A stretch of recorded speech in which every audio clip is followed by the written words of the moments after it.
Hello, everyone, and welcome to something that many have been waiting for. I'm just going to make this brief because, as you can see, I'm at 29%.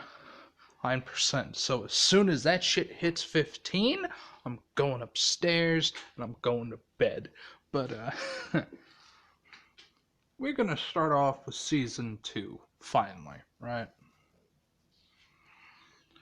Other series will be on hiatus and uploads will slow down because I want to make this story good. So, we're gonna start this off pretty quick.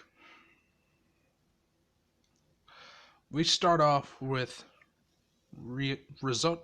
Fuck. Hold on. Okay, I'm not stupid. Risotto getting off a plane. Almost immediately after getting off the plane, he realizes his boss sent him to the wrong fucking city again. About 2 cities away from where this unidentified stand user is, because they are not on record. So, what happens is a pretty strange series of events. But first, he's like, fuck it. It's like 12 at night. I'm gonna go to fuck to sleep. He buys a Motel 6 room for a day. Well, for one night. And puts all the shit in it. Takes a shower. And goes to sleep. He wakes up to an interesting sight when he opens the door to leave. He sees the fact that he's in a giant roulette wheel. He blinks a couple times.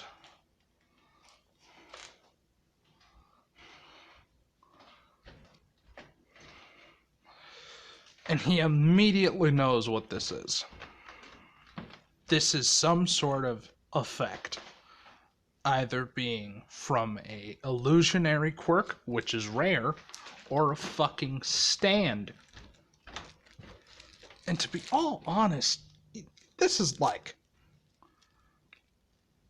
he kind of fucking hates it. Almost immediately. Like, he's kind of a bit more pissed off. He clearly has, like, a permanent, like, now off from on, permanent resting bitch face during this entire situation. As he begins to look around, he realizes that there is the roulette wheel spinning, and the ball is there. And yes, this roulette wheel is spinning with the ball. So, talk about some fucking infinite rotation. But, as Risotto kind of just realizes, oh shit, that ball's coming towards the door, as he would attempt to jump out of the way. The ball would seemingly just straight up go through the room, and nothing would to be damaged. And almost immediately, Ryatsu's like, alright, so it's either could only damage flesh things, or it doesn't do any damage at all. I'm not willing to test it, but I'ma just go. So, what he ends up doing is running full sprint up the spinning roulette table, which it's kind of hard to walk or run, especially with something like that going on. But eventually, after some slight trial and error, he would be able to get up and out of that annoying little situation. As he were to get out, he would wake up and see a guy with a gun pointed at his head. As the gun were to fire, the gun jams and explodes in his hand because most guns are made out of iron. And he didn't have a chromed out piece, so yeah, he kind of got his hand exploded. But more than that, his stand would come out from underneath the bed, going through Risotto, not causing any damage.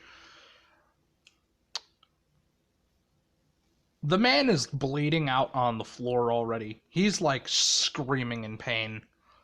And Risotto's just like, I am not in the mood for this shit. So, like, what he does is the liquid in the brain, and which, by the way, is filled with some blood. He turns him into fucking razor blades. He dies almost immediately. He gets his shit and he leaves. Because, at this point in time, he is not in the fucking mood. Some douchebag woke him up, and he didn't even know what the fuck his stand did. It was literally just some chuckle fuck with an illusion-based stand when there was a lot more to it than that. But this guy had the bright idea to try and see Risotto. Oh, and blow his fucking cap off instead of just having his stand kill him. But, Risotto would end up taking a cab to the city where Izuku is. Well, one city away from where Izuku is. And once he enters, I'm just gonna say, it's gonna be the Hosu district, right? It's just gonna be Hosu. At that point, because of a weird, like, little thing going on in Hosu, as soon as he enters in, that bitch gets cordoned off. So when he realizes that shit happened, because he can't fucking do anything about it. He has the equivalency of powers of a hero, but even then it's kind of meh. He doesn't really have much sway. Because, to be honest, he has a license to kill, and he's supposed to be working in the shadows, so just close it in the windows. But, when it comes down to Risotto, specifically, he is more of a man on a mission. And to be honest, he's quite kind of sick and done with this fucking bullshit that he's been having to deal with the entire time. So he's just gonna have to fucking stay put. Because he's in All Might's territory.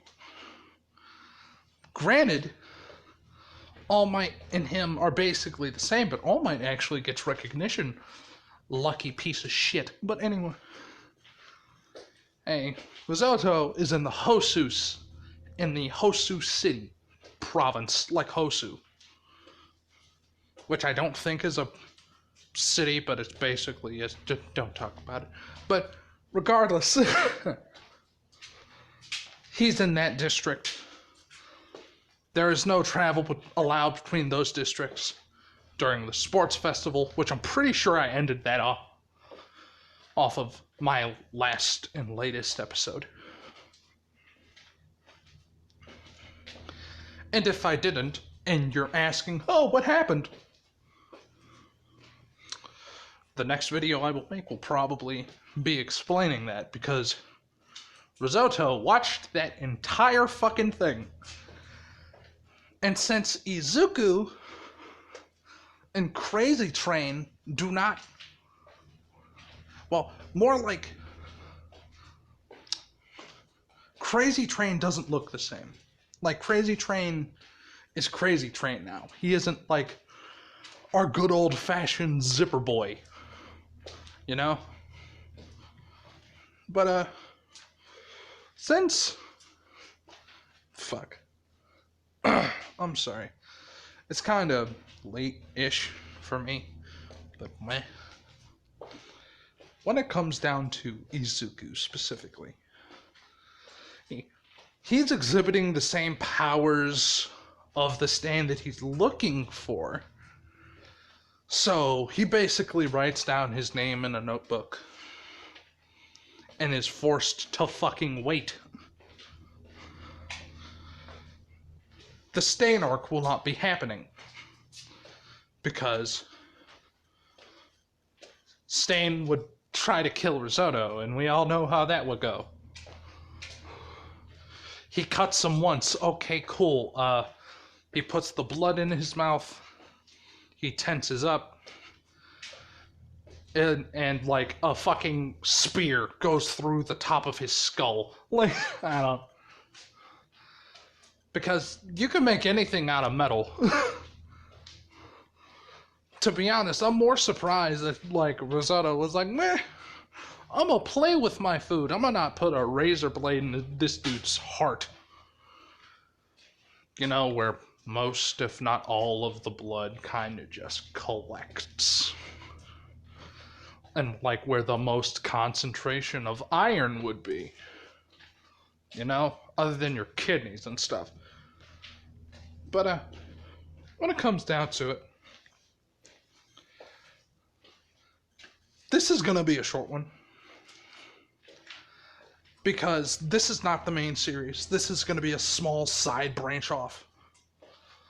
So, like I said, gonna be, like, not amazingly long, but not amazingly short. But, when it comes down to Risotto, he's just kind of cleaning shit up in Hosu. Like, I don't know what else to say. That, and, like, there are other stand fights. It's there, but, like, he does come across a couple of people that are shady as fuck. One man that the Speedwagon Foundation, the organization where he works, it has been looking for quite a fucking while.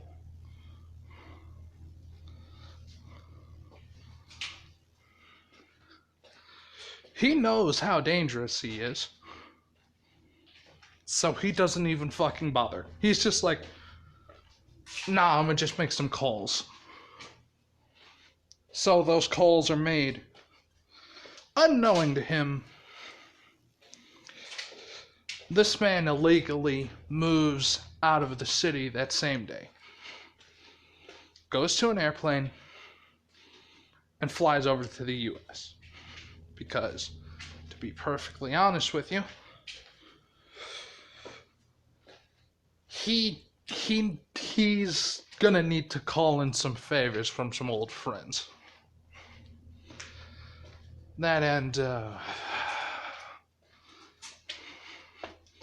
all for one bastard tried to jib him on a flight ticket, and he ain't dead, but he's closer. But more specifically, Izuku had an interesting dealing with... Not Izuku. Risotto had an interesting dealing with other characters and started almost making his own group. None of them had particularly powerful stands. Matter of fact, like, most of them were shit. And I mean dog shit. I'm talking... How do I explain this? We all know the CDs. Those fucking mixtapes homie be slinging. But, But yeah, no, like that, there were the equivalency of those. It was pretty shit. But, most things ended up just being significantly altered when it comes to how Risotto needs to deal with things, because he's not underground, because he does have the authority to like deputize stand users, because the Speedwagon Foundation is the equivalency of stand policing. So they're like, hey, you can't do that shit. So when it comes down to Risotto, he's just kind of waiting. He doesn't get into much trouble other than the stain incident. I mean, I could go into more detail on it, but like, what is there to go into? Right? Quirks and stands are two different beasts. One of them just does not give a fuck. Like it doesn't matter. You know? It's just can't do anything about it. And since Risotto being the way that we all know he is, and kind of being sick of his boss's shit, to be honest, he's thinking about going rogue. Like, he does not fuck with his boss, because to be all reasonable, like,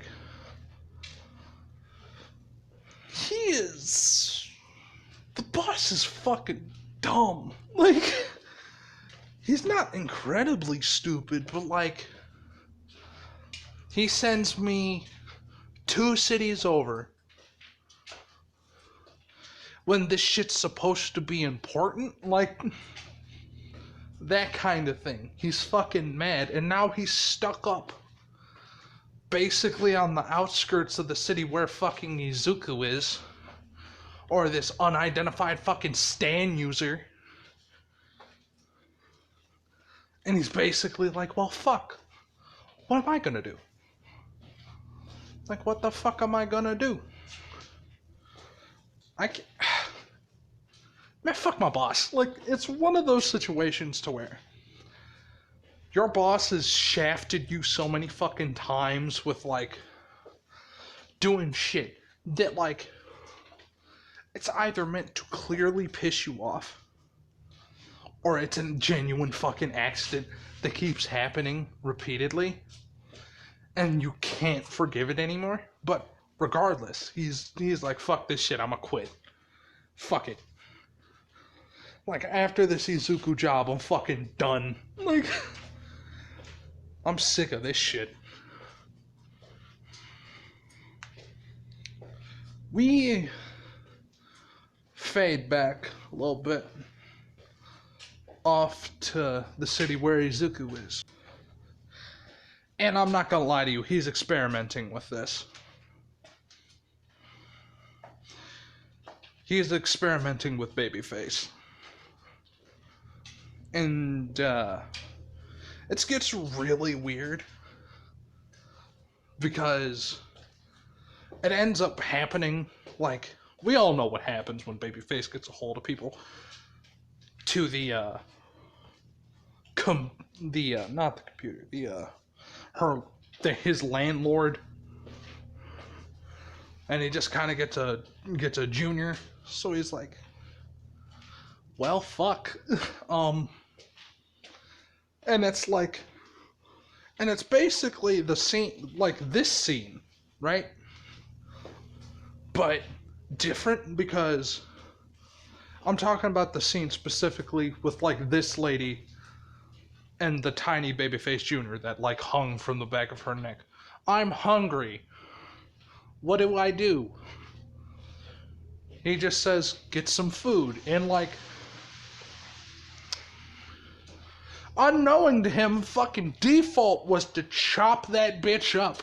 Like, well, before that interruption, the standard setting of get food is chop that bitch up and eat her. And like when Izuku was in the same room, right? She didn't know that Izuku was anything a part of it either. Like, she was more on the fact, like, still stunned and, like, about to, like, call the cops. So, like, crisis technically averted? Kinda? Like, it's weird, right? It's fucking awkward. But, like, Izuku's like, what the fuck? I didn't tell you to do that. And it's like he says that it doesn't understand him, and I didn't tell you to do that. And he's like, you told me to eat. And it's like, I didn't mean eat her. I mean, like, go to my room and get some fucking oranges or some shit, kid. Like, what the fuck? Like, it's a weird scenario. Izuku has one babyface junior, kind of tiny one, but it's still an homunculus, so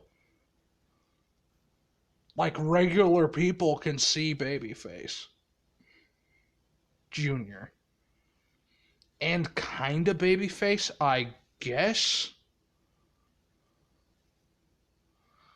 Like, I don't fucking know. But personally, when it comes down to this, from what I could tell, these stats that babyface have are interchangeable with like other babyfaces. So like, you could just basically change their fucking stats around depending on what you need them to do, right? They're adaptable.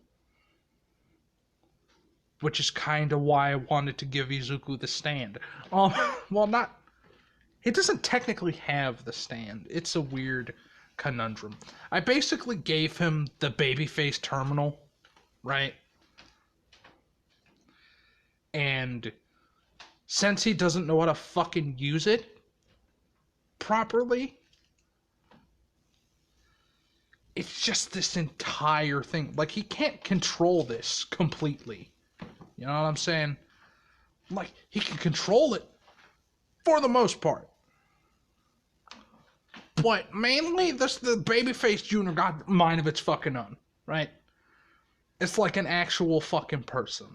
So, it's one of those situations to where, granted, you can tell it to do stuff, doesn't mean it's gonna fucking do it. Because this is like, I'm gonna say this a couple days, maybe, after the sports fessy. And, it's pretty self-explanatory to assume that, hey, Izuku having free time, he would eventually just kind of tinker with shit. All Might does not know about this, even though they're kind of roommates, I guess. Like, it's weird. Because Izuku's gonna live in his fucking house, and, like, All Might comes basically to visit all the fucking time. And to make sure he isn't a fucking corpse. Like, that's basically it. Because All Might kind of feels responsible now, because he kind of put Izuku in the limelight. He feels. Because to him, he doesn't feel like, oh, Izuku brought this shit on himself. No, he feels responsible, because that is still the stupid ass All Might that we all know and love. All Might isn't incredibly stupid, but he's still kind of fucking thick-headed. So he would feel some, bad shit. Kind of like bad vibes, but when it comes down to it, Izuku is starting to understand the babyface junior and the fact that it has its own fucking personality and could talk as he teaches it. Like, it's weird, right? Because he starts to slowly realize, okay, okay, this is weird because it's like him raising a kid. It doesn't know what the fuck to do, right? So, like, what Izuku basically figured out, it basically follows instructions that make sense, like, to a person. Like, he could put divide by zero in there and he could be like, what the fuck are you talking about? What's division? Like, basically one of those. Like, Izuku basically kind of gave him books and taught him how to read in a fairly short amount of time. What Izuku ended up doing, there is a very different thing between this babyface's stats and the other babyface's stats, Izuku's babyface stats. The babyface stats of this one is not a power A. A potential is an A because it's a fucking babyface junior. Speed is an A. Range is a B. Power is a C. Durability is an A. It's pretty good. It's not bad. But, like, Izuku basically taught this thing how to low kind of box. Like, it's weird. Because he basically showed him fighting techniques. From, like, how, like, basically just really weird videos on the internet that may or may not be considered memes. So, this guy might be a little shit poster. But, regardless, Deku kind of got the handle on Babyface Jr. And let's be real, our boy is just he's not fucking helping him. he grew his own fucking personality. He's 90% of the fucking time he's just there. And he's like, he can't talk, but he's grown a lot more common sense. And he's basically one of those, he basically turned into, like, a lazier Izuku. Because he used to have fucking Sticky Fingers get all this shit for him. Like, hey, yo, can you toss me, like, a beer out the fridge? And it's like, no, Sticky Fingers gets himself a beer. Like, it's one of those. Sticky Fingers don't give a fuck. But, yeah, no, that's the end of this episode. And I'm not gonna lie to you, this was just kind of more along the lines of filler. Like, I'm not gonna lie to you, this is kind of filler. Just to tell you, hey, this is back. And I know it's starting off real strong with the filler episode, guys. It's nice. Anyway, fuck. I'm tired. And, my phone's at 22. So, I hope all of you have enjoyed all that good shit. Have a nice day. See you later. Bye-bye.